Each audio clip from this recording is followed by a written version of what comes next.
Presiden Ukraina Volodymyr Zelensky mengatakan bahwa ada 31.000 tentara Ukraina telah tewas dalam aksi 2 tahun sejak Rusia meluncurkan invasi skala penuh. Berbicara di Ukraina Forum tahun 2024 di Kiev, Zelensky mengatakan bahwa masing-masing kerugian ini adalah pengorbanan besar untuk Ukraina. Dia menambahkan bahwa puluhan ribu warga sipil telah terbunuh di daerah pendudukan Ukraina. Ini adalah pertama kalinya Kiev mengonfirmasi jumlah kerugiannya sejak dimulainya perang skala penuh Rusia melawan Ukraina pada 24 Februari 2022. Rusia juga telah memberikan beberapa angka korban resmi. Outlet berita independen Rusia Mediazona mengatakan pada hari Sabtu bahwa sekitar 75.000 pria Rusia tewas pada tahun 2022 dan 2023 yang berperang dalam perang. Laporan intelijen Amerika Serikat yang dideklasifikasi pada pertengahan Desember 2023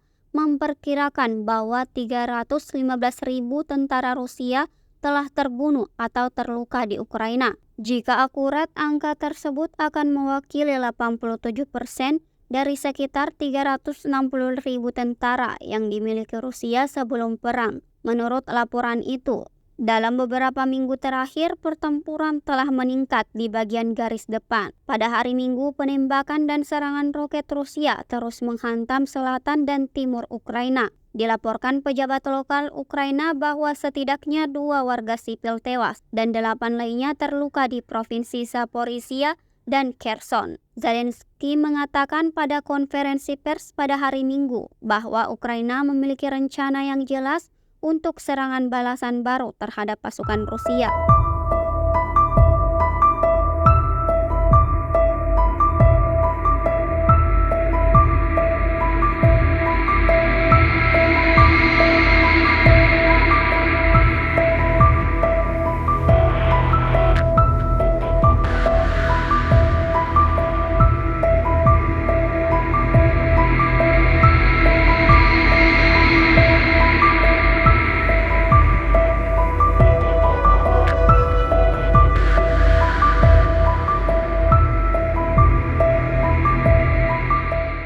Download Tribun X sekarang, menghadirkan lokal menjadi Indonesia.